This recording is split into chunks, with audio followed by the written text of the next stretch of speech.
Мечту ветерана Великой Отечественной войны Николая Акимовича Рочева помогут исполнить единороссы по поручению главы Коми.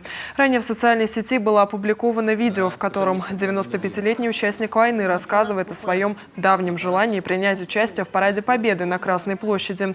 Эти кадры стали активно репостить пользователи социальных сетей в надежде, что их увидит как можно большее число людей, и мечту ветерана исполнят.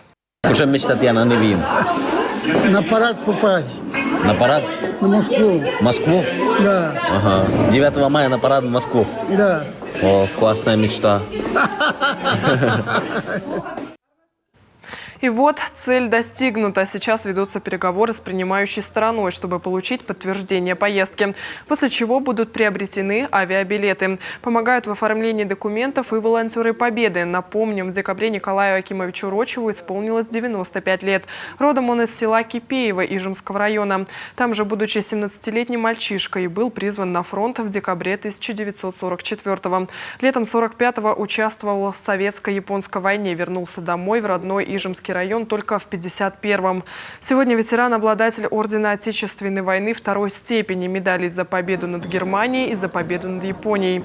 Награжден гвардейским значком, юбилейными медалями, а за трудовую деятельность медалью за доблестный труд. Николай Акимович – заслуженный работник Коми СССР и почетный ветеран Сыктывкара.